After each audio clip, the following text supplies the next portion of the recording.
Thank you, Mr. Speaker. I want also to agree with the leader of minority on what he has said.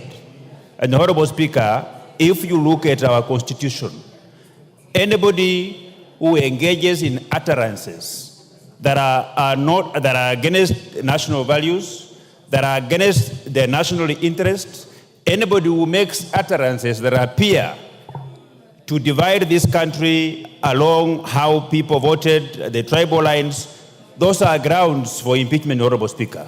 I want to make it clear here, Honorable Speaker, that the utterances by the governor of Nyeri on what he said is clearly true, that that man is not fit to hold office, and I want to call upon EACC to begin the process of removing him from office, because every Kenyan requires development.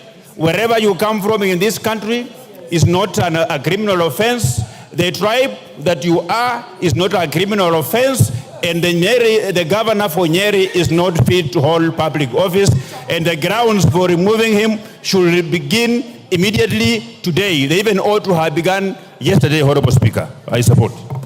Members, I don't want us to escalate this. I want us to... Yes, Farah Malim, I see you... Yes, Mr. Speaker. Agitated. I want to support the majority leader in his statements. Mr. Speaker, me and you have been around for the longest. And you remember how the problems in DRC started when Mobutu Sese Seko was the president. He tried to victimize a small minority who are pastoralists called Banyamulenge. Banyamulenge. And there were hardly 1 million of them in a nation of over 60 million. They took up arms because nobody would accept to be a second-class citizen in his own country. DRC has never seen peace since then. It doesn't matter how big your numbers are. If the smallest community in Kenya decides, I'm having a road deal and I'm going to destroy this country, they have the capacity to do it. Let us keep our unity as a nation. We have the most beautiful country in the world. The diversity is our strength. It's not supposed to be our weakness. When a very senior government official says all politics is local, what are you talking about? And you want to be the president of this country? Who is going to allow you to be the president of this country? Because you're basically saying that I will only take care of my small village up there. Honorable Chungwa, you have done us proud, and many like you. Let us keep the unity of this country for God's sake and not listen. And the National Cohesion and Integration Commission should be doing its job. It should be doing its job very well. We went close to having a collapsed state, Mr. Speaker, in 2007. Me and you were in the parliament that time. 2008. We avoided that calamity and complete dissolution of the Kenya government because many people came from all over the world to come and assist us. We have to learn from the mistakes we made in the past and never try and do it again. We've seen what happened in Rwanda. They tried to eliminate completely a small minority of Tutsis who are 15%. But they came back and they're ruling that country for 30 years and they'll rule for another 50 years. Nobody gives you a guarantee because you have the numbers that you're going to take over a country. No. Let us protect our unity.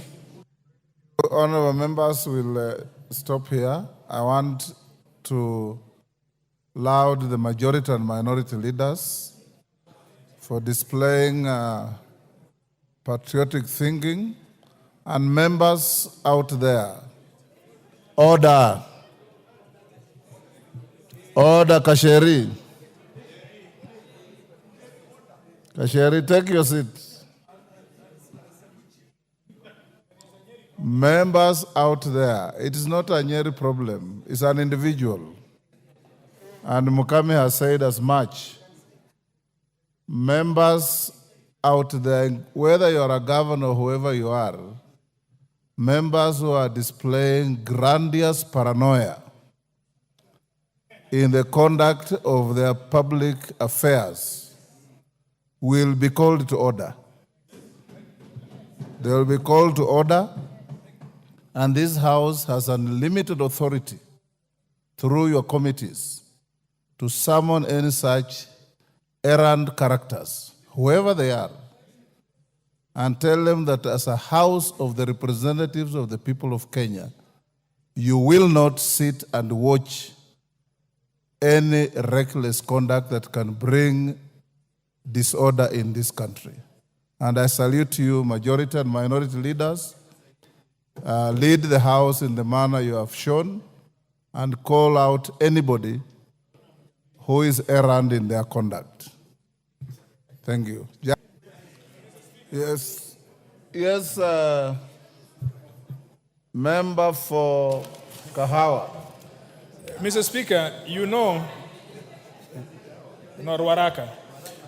Mr. Speaker, in as much as this is music to my ear, but we are slowly digressing from the business of the House.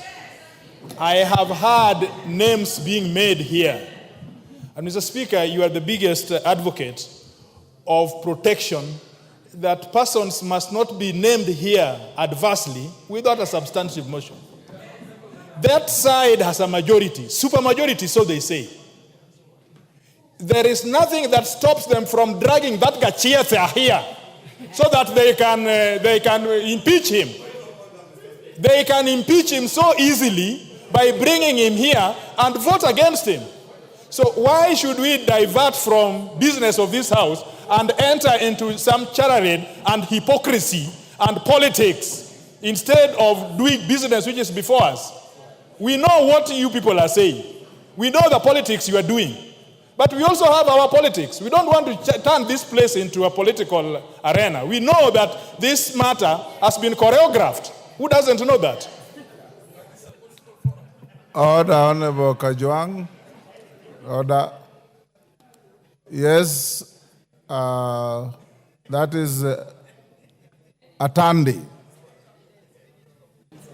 Honorable Speaker, I didn't want to enter into this conversation, but Honorable Speaker, the truth, let the truth be said.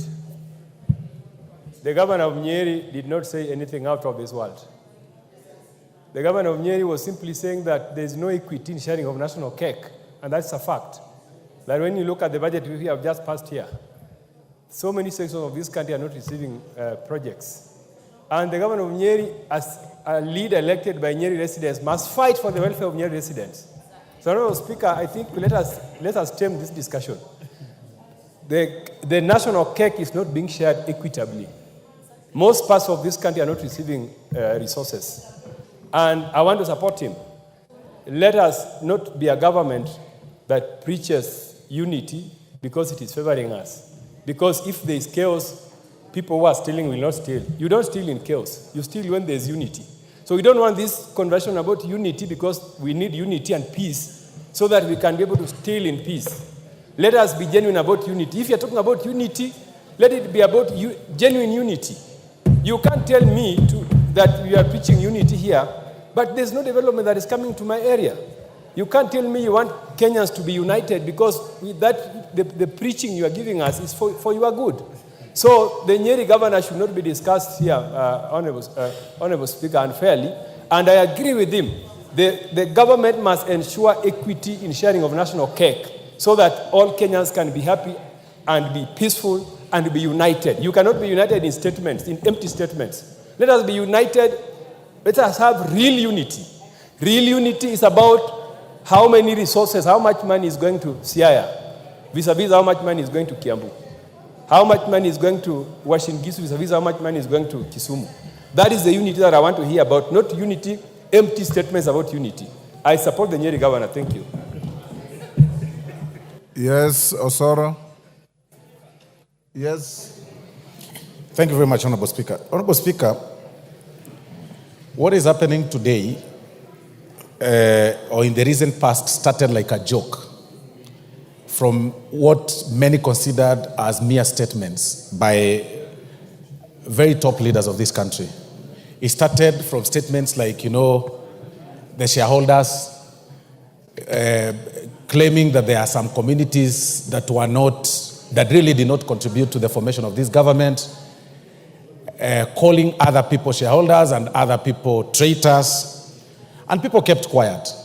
But, Honorable Speaker, if this House keeps quiet, the trend this country is taking will take us back to 2007, 2008, if we are not careful. Because it started from one particular leader, then it went down to what we'll call his supporters, or he recruited some speakers or a mouthpiece to speak on his behalf. And the recent utterances, Honorable Speaker, really shocked the nation, where somebody is questioning on the division of the national cake, how it should actually be shared, that it should be shared on how people voted. I mean, this is shocking.